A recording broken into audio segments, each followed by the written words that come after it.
Армысыздар, құрметті көрермендер. Украина бойынша ақпараттарды айтуды жалғастырамыз. Жалпы өткен аптада Украина әскері Херсон және Запорожье аймақтарында қарсы шабуылға шыққан жайлы айтқан болатынбыз. Бұл толыққанды қарсы шабуыл емес, бұл Ресей әскерінің осал позицияларын, осал тұстарын анықтау операциясы болғаны анықталды. Бірақ соған қарамастан Украина әскері бірқатар жетістіктерге жете білді. Мысалы, күні кеше ғана Украина Херсон аймағында 2 елді мекенді азат етті. Оның бірі Высокополе елді мекені. Бұл өте маңызды елді мекеннің бірі саналады. Себебі дәл осы аймақ арқылы, Высокополе арқылы Украина Херсонға 2 бағытта шабуыл жасау мүмкіндігіне ие болып отыр. Дәл осы Высокополе арқылы Херсонға оңтүстік және солтүстік бағыттан кіру жолдары салынған екен. Міне сондықтан Украина бұл елді мекенді азат етуді, қайтаруды маңызды санайды. Сонымен қатар Украинаның Донецк бөлігіндегі әскері де белсенділік танытып, Донецк аймағындағы Озерное елді мекенін қайтарды. Бұл елді мекенге де Украинаның көк сары жолақты туы ілінді. Фото-видео дәлелдемелер Украинаның әлеуметтік желілерінде, бақта, Украинаның қорғаныс министрлігіне тиесілі ақпарат көздерінде жарияланды. Яғни бұл тұрғыдан алған кезде ешқандай күмән жоқ. Бірақ соған қарамастан жалпы соғыс 2 айдың ішінде позициялық негізде қалып отыр. Ресей әскері де, Украина әскері де белсенді негізде соғысқа шабуылға шыққан жоқ. Міне соғыстағы паузаға байланысты Украина соғысындағы өзге мәселелерге әлемдік әскери сарапшылар бас қатырып және түрлі сұрақтарды талқылауға мүмкіндік алып отыр екен. Соның бірі, неге әлемдік рейтингте Америка құрама штаттарынан кейін 2-ші орында тұрған Ресей өзінің басты шабуыл жасаушы техникасы саналатын танкті нәтижелі қолдана алмады деген сұрақты талқылап жатыр екен. Өздеріңіз білесіздер, Ресей әскері әлемдегі ең көп танкісі көп мемлекет саналады. Әлемдегі танк саны жағынан Ресей КСРО-дан қалған танктерді иемдену арқылы және 90-шы жылдардан кейін өзі де танк өндірісіне басымдық беру арқылы әлемде ең көп танкісі бар жаңағы мемлекет әскер болып қалуда. Соған қарамастан, енді танкісі көптігіне қарамастан, Украина соғысында Ресей бұл әскери техниканы тиімді қолдана алмай жатыр деген қорытындыға келген екен әлемнің әскери сарапшылары. Жалпы енді Ресейде қаншалықты танк бар және Ресей Украина соғысында қанша танкісінен айырылды деген сұрақта қызықты сияқты менің ойымша. Міне The Military Balance деген журнал бар. 1959 жылдан бері әлемнің 172 мемлекетінің әскери рейтингін жасап келе жатыр. Яғни қай мемлекетте қанша танк бар, қанша ұшақ, қанша тікұшақ, қанша кеме бар, қандай қару-жарақтарды сатып алуда, ішкі жалпы өнімінің қаншалықты пайызын әскери салаға, қорғаныс саласына бөлуде деген сынды көптеген әскери жаңа тақырыпқа байланысты сұрақтарды қаузайды, сол мәселе бойынша зерттеулер жасайды. Міне осы The Military Balance'ның 2022 жылғы статистикасына сүйенетін болсақ, Украинаға соғыс ашар кезеңде Ресейде 13 000 танк болған екен. Ол 13 000 танктың 3 000 Ресейдің әскерінде қолданыста болса, 10 000 танкісі қоймаларда резервте тұрған. Яғни Украинаға басып кіретін кезде Ресейде 3 000 белсенді танк болған. Бұл бір. Тағы да әлемде әскери қару-жарақ бойынша жаңағы рейтинг жүргізетін әйгілі Global Firepower деген компания бар, өздеріңіз білесіздер. Міне осы компанияда түрлі зерттеулер жүргізеді. Оның статистикасына сүйенетін болсақ, Ресейде 22 000 танк бар, және бұл әлемдегі ең көп танк саналады. Неге? Себебі НАТО елдерінің өзінде, жалпы НАТОға 30 мемлекет мүше, білесіздер, Швеция мен Финляндия әлі кірген жоқ, сондықтан біз 30 деп атағанымыз жөн болатын шығар. НАТОда 18 000 танк бар екен. Бұл дегеніміз Ресей әскерінің танк санынан 4 000-ға аз деген сөз. НАТО елдерінің ішінде ең танкісі көп ол Америка құрама штаттары саналады, ал НАТОның европалық бөлігінде модернизацияланған танкісі ең көп мемлекет ретінде Түркия саналып отыр екен. Бірақ соған қарамастан олардың танкісінің саны Ресейдің танкісімен салыстыруға мүлде келмейді. Бұл жерде Ресейдің танкісінің саны еселеп көп екенін көріп отырмыз. Бірақ енді тағы бір сұрақ туындайды. Ресей танктері жалпылама алған кезде қаншалықты тиімді, қаншалықты заманауи? Себебі сан сапаға ұласты ма деген сұрақта маңызды. Енді Украина соғысында Ресей қаншалықты көп танкісінен айырылды деген сұрақ бойынша көптеген әлеуметтік желілерде қызу талқылар жүріп жатыр. Мысалы, Украинаның қорғаныс министрлігі біз Ресейдің 2 000-нан астам танкісінің көзін жойдық дейді. Бұл жерде Украина қорғаныс министрлігіне нақтылы сеніп сілтеме жасау қателік болады, себебі Украинаның басты қарсыласы, соғысушы тарапы, жауы ол Ресей. Сондықтан да ақпаратты асыра сілтеп беруі заңдылық. Себебі ақпараттық соғыс жүріп жатыр, идеологиялық соғыс жүріп жатыр. Сондықтан бұл кезеңде ақпаратты асырып, көбейтіп беретіні бесенеден белгілі. Бірақ өзге де зерттеу көздері бар. Мысалы, Голландияның Oryx деген компаниясы бар. Бұл әлемдегі қару-жарақ бойынша, әлемдегі қақтығыс болып жатқан мемлекеттердегі әскери шығын, техникалық шығынды есептеп қарастырады. Көбінесе әлеуметтік желілердегі фото-видео дәлелдемелерге сүйенеді. Себебі пікірге қараған кезде фото-видео дәлелдемелер арқылы нақтылықты анықтауға болады деген позициялары бар. Міне осы Oryx-тің позициясына сүйеніп арнайы өзінің зерттеуін жариялады. Ол зерттеуге назар аударатын болсақ, қыркүйек айына дейін Ресей Украинада 1002 танкісінен айырылған екен. Бұл дегеніміз жалпы жаңа өзіміз айтып өткеніндей, Ресейде 3000 танк белсенді қолданыста болса, соның 1002-сінен айырылатын болса, ендеше бұл Ресей танкісінің 30%-ын құрайды. Және бұл өте бір ауқымды деңгейдегі шығын болып саналады. Себебі 1002 танктың басым көпшілігі ол модернизацияланған танктер.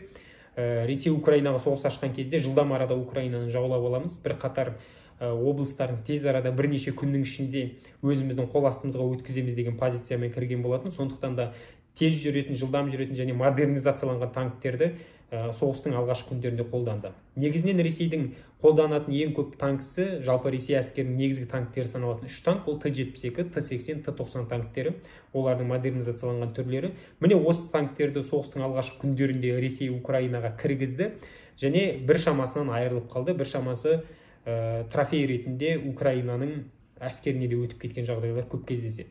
Және Ресей неге танктерінен айырылды деген сұрақ туындайды. Бұл жерде батыстың көмегі жаңағы салмақтың негізде Украинаға көмектесті дейді. Оның ішінде Джавелиндер, оның ішінде Энлау, оның ішінде бір ретті қолданылатын гранатометтер, А4 сынды, сонымен қатар Стугна сынды ПТРК түрлері, яғни танкты алыс қашықтықтан жою құрылғылары Украина әскерінде жетерлік болған.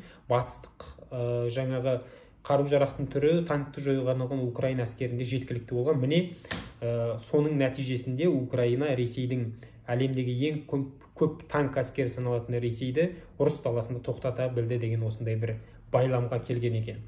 Ал жалпы қазіргі таңда Ресей әскеріне назар аударатын болсақ, Ресей Украина соғысында танк тұрғысынан алған кезде дефицит көріп жатқаны байқалып қалып жатыр. Себебі соңғы бірнеше айдың ішінде Ресей Т-64 танктерін белсенді түрде қолданып келе жатыр. Бұл дегеніміз Т-72, Т-80, Т-90 танктері біршама шығынға ұшырады, немесе жөндеуді қажет етеді деген байламға әкелсе керек. Жалпы Ресей 90 жылдардан кейін танкке басымдық беруді тоқтатқан емес. 2021 жылы Ресей өзінің су жаңа танкісін таныстырды. Ол армата танктері немесе Т-14 деп аталады. Міне осы танкке басымдық беріп отыр және ол танкты жаппай өндіріске енгіземіз дейді.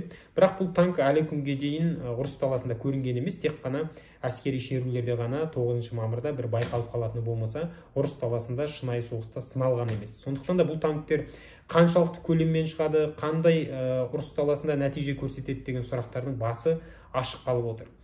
Ал жалпы Ресей алдағы таңда танк өндірісінде, танк модернизациясында бір қатар қиындықтарға тап болады. Неге? Себебі Ресейдің әскери өндірістері, Ресейдің компаниялары батыстық санкциялардың астында жатыр. Ал заманауи соғыста сөзсіз компьютерлік құрылғылар қажет. Ол танктерге болсын, ұшақтарға, тікұшақтарға, жалпы кез келген заманауи қару-жараққа заманауи компьютерлер қажет, чиптар және тағысындағылар деген сияқты. Міне оның басым көпшілігін Ресей батыс елдерінен алып келген, ал енді Украинадағы соғысқа байланысты батыс елдері бұл технологияларды Ресейге үзілді кесілді сатуға тыйым салды. Сондықтан да модернизация тұрғысынан алып қараған кезде де Ресей танктерді жаңартуда қиындықтар көретін сияқты. Және тағы бір айтатын дүние, бұл жерде Ресей тіпті ең маңызды танктық жүйеде ол танктың ұңғыларын ауыстыру және ұңғыларын жөндеу болып табылады екен. Міне осы кезеңде Ресей танк ұңғыларын құю станоктарын көбінесе батыстан алып келген. Ал енді Украинадағы соғысқа байланысты ол станоктарды Ресейге сату үзілді кесілді тоқтатылған. Сондықтан да Ресей енді істен шыққан, жөндеуді қажет ететін танктерінде қалпына келтіру бойынша ұзақ уақытты жіберетін сияқты. Бұл да бір Ресейдің әлемдегі ең танкісі көп, ең танкті қуаты мықты мемлекет саналады деген статусына айтарлықтай соққы болатын сияқты. Жалпылама алып қараған кезде Ресейдің әскери сарапшыларының өзінің ішінде де түрлі ызу талқылау жүріп жатыр. Ол танк жалпы бізге қажет па деген сұрақ аясында. Неге? Себебі Ресей әскерінде өте көп танктер бар. Ол танктердің басым көпшілігі КСРО-дан қалған. Және бұл жерде Ресей әскерінде көп танк саналатын ол Т-64 танктері. Тіпті әлі күнге дейін Ту-34 танктерінде қоймаларда тұрған жеткілікті екен. Оның барлығын ұстау, оның барлығын модернизацияға жіберу өте көп қаражатты қажет етеді. Сондықтан да бұл танктер қаншалықты бізге қажет? Ол танктер жалпы 21 ғасырдың соғысында қаншалықты тиімді деген сұрақ бойынша Ресейдің әскери сарапшылары пікір алмасып, жаңағы бұл танктердің тағдырын қалай шешуге тиіспіз деген сұрақ аясында ызу талқы өткізіп жатыр екен. Себебі өзіміз көріп отырғанымыздай соғыстың келбеті өзгерді. Және танк бірінші дүниежүзілік соғыста алғаш рет қолданылды, білесіздер. Екінші дүниежүзілік соғыста танк жалпы соғыстың бір ең маңызды шешуші әскери техникасына айналды. Қырғиқабақ соғыс кезеңінде де өзінің тиімділігін көрсетті. Бірақ қазір далада 21 ғасыр және танкті жоятын түрлі қару-жарақ түрлері шықты. Ол әуеде ұшақ, тікұшақ, дрондар бар, соққы жасаушы, камикадзе дрондар, артиллерия, зымыран кешендері бар құрлықта. Сонымен қатар алыстан жаяу әскердің өзі танкті оңай жоятын түрлі қару-жарақ түрлері шығып кетті. Тіпті кемеден де жалпы дүркін соққы жасау арқылы танктік батальондарды толыққанды жою мүмкіндіктері бар. Сондықтан да танк жалпылама қаншалықты қажет деген сұрақ тек қана Ресейде емес, әлемнің көптеген мемлекеттерінде жүріп жатыр. Бірақ бұл әлем елдері танктен бас тартады дегенді білдірмейді.